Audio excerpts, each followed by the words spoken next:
Hi, this is Tammy, and this is my BookTube channel, Believe in Yourself. And today I'm going to share with you 10 of my favorite books. And these books all happen to have blue covers. And I apologize up front. I'm in the middle of fighting a cold, and so I'm congested, and I do apologize for that. But like I said, these are 10 of my favorite books that happen to have blue covers. So the first one I have here is The Count of Monte Cristo by Alexandre Dumas. And I've said for many years that this and The Grapes of Wrath by John Steinbeck are my two favorite books. I've read a lot of books since I, read those and made that decision. But I bet if I went through my books, this would still be at least in my top 5, if not still number 1 or number 2. And this is the story of our main character. He gets wrongly imprisoned, and he's in prison for quite some time, many years. He does escape, and then the rest of the book is him getting his revenge on everybody who got him imprisoned and messed up his life. And it's the story of revenge. He does get revenge on everybody, but it also is the story of how revenge can ruin your own life too, because he does pretty much mess up his own life. He spends most of his life getting revenge, and he's not as happy as he could be at the very end. But I love this book. If you like good revenge stories, this is great.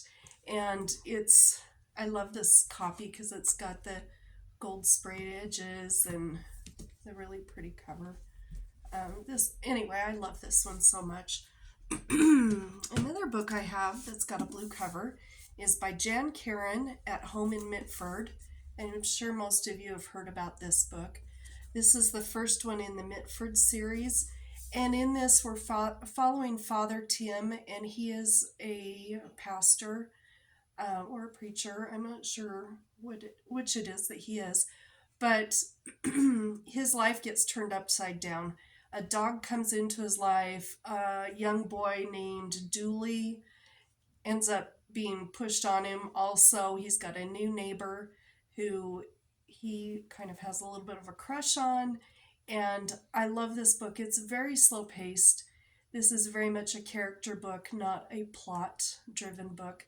And if you like character books that are nice and slow and nice and clean and just very relaxing, then this is the book for you for sure.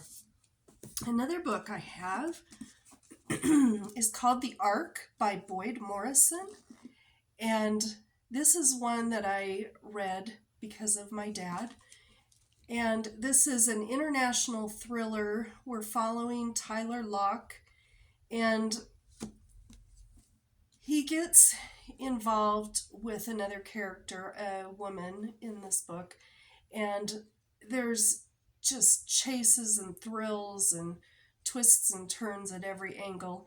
But it basically follows some people who are trying to find Noah's Ark because they believe it's filled with a fortune, and also they can destroy the world with the knowledge they have, and he's trying to find it first to, I guess, basically save the world. And I really liked this. Very good book. If you like international thrillers, I think you might like this one. Sorry, my throat. This one's called A Woman in the Polar Night by Christine Ritter. And my dad and I read this together. Every now and then I buy my dad and I both a copy of a book, and he and I read it together, and he likes these kind of books and I do too. So I bought us a copy of this. This takes place in 1934. Let me just read you this little paragraph. This will tell you much better than I will what the book is about. The painter Christine Ritter leaves her comfortable home in Austria and travels to the remote Arctic island of Spitsbergen to spend a year there with her husband. She thinks it will be a relaxing trip, a chance to read thick books in the remote quiet, and, not least, sleep to my heart's content. But when Christine arrives, she's shocked to realize they are to live in a tiny ramshackle hut on the shores of a lonely fjord. hundreds of miles from the nearest settlement, battling the elements every day just to survive. And of course, this is a nonfiction book, and it is the story of the year that she spent there with her husband. And I really enjoyed it. If you like memoirs that are of people kind of surviving in the wild, this is a really good book. I have Wishes Under the Willow Tree by Phaedra Patrick, and I believe this is also called Rise and Shine Benedict Stone, I think is the other name for it. One of them is the American title and one's the English title, and I don't know which is which. But this one here follows, well, Benedict and Estelle thought they were going to be happily ever after, and their marriage kind of hits the rocks. And Estelle moves out, and he's left at home alone. And he's a jeweler, and he's decided he wants to win her back, but he doesn't know how he's going to win her back. Well, meanwhile, his estranged 16-year-old niece, Gemma, shows up in his home, and come to find out, he and Estelle are not the only ones that need some help getting their second chance, that maybe this young girl also needs help getting her second chance. And this one's just a really heartwarming and charming book. I love Phaedra Patrick. She's an auto-buy author for me. I've read every one of her books. She's got a new one coming out in 2024. I can't remember what it's called, but I love her writing. I have The Witch of Blackbird Pond by Elizabeth George Speare. This was one of my favorite books growing up as a kid. It was also one of my mom's favorite books growing up. And this follows Kit. She has lived in the islands of on the island of Barbados with her grandfather, and he dies, and she has to leave, and she has to go live with some family that's in Connecticut. Well, she goes there. She's surprised at how they live such a Puritan life, and she's having a hard time adjusting to that because that's not the lifestyle she's been living. And she meets a woman named Hannah Tupper.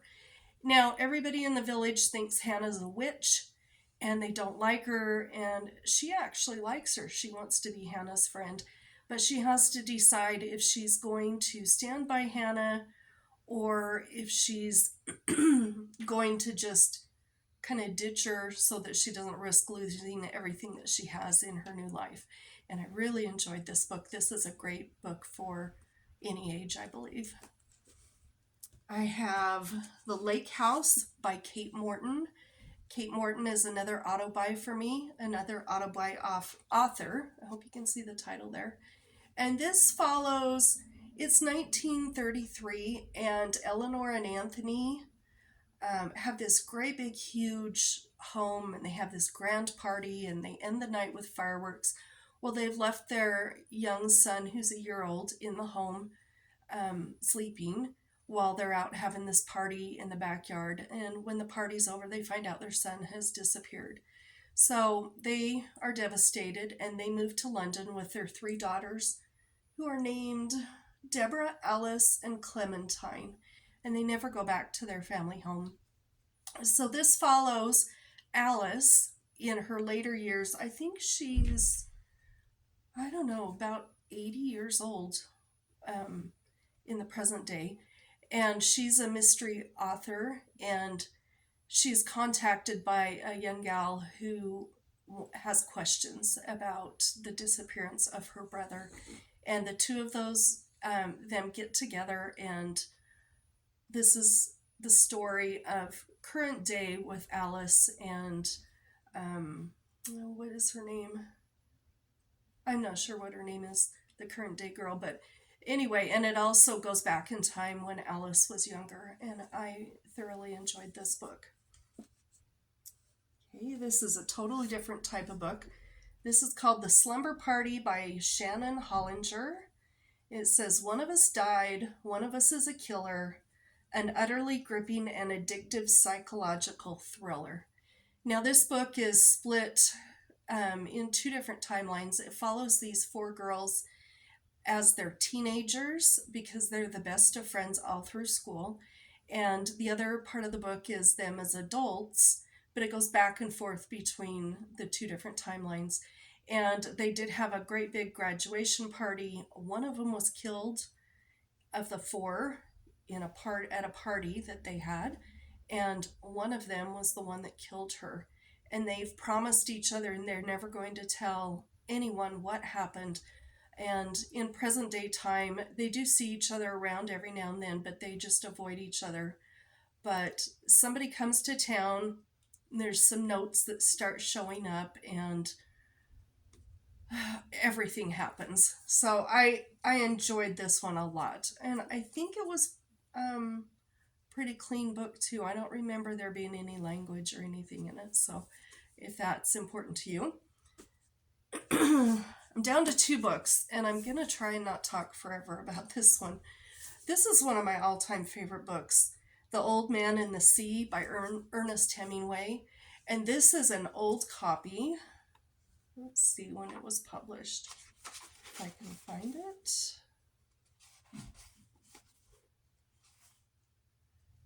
This was published in 1952, and I believe this is a first edition too. My middle daughter, Katie, bought this for me, and she knows how much I love this book, and she bought this for me several years ago. And if you haven't read this, I would suggest you read it. And if you have read it and decided you didn't like it, I hope maybe someday you'll reread it, because it might mean something to you in a different time than when you read it before. But this is the story about an older gentleman, and he's a fisherman, and he hasn't caught a fish in a long time. I want to say it was 70, 80 days or something. And he has a little friend who likes to follow him around and help him. And his mom has said, you can't go with him anymore. He's too old. He's useless. Don't be wasting your time with him. And so he sets out to catch a big fish. And over the course of 3 days, he catches the fish that he wants to catch after 3 days of persistence and patience. And I think there's so much to be learned by him. He has so many life lessons he could teach the younger people if the people younger than him wouldn't just give up on him because he's an older gentleman. And the rest of the story is about him getting back to land with his fish. And I just love this book. It makes me cry every time I read it, and I think there's so many important lessons in here. And it's a really short read. You could read it in one sitting if you wanted to. But I just love it. It's one of my very favorites. And my last book that I have is called Queen Bee by Dorothea Benton Frank. Now, this book is a book that my mom recommended to me many years ago, and I just didn't want to be bothered reading it. I'm not hugely into just contemporary books. I'm just not, for different reasons. Maybe I'll make a video about that someday. But I didn't want to read it, and she kept saying, Tammy, you need to read this. It's so good. It's so good. So I finally read it, and oh my gosh, it was wonderful. I need to listen to my mom more often.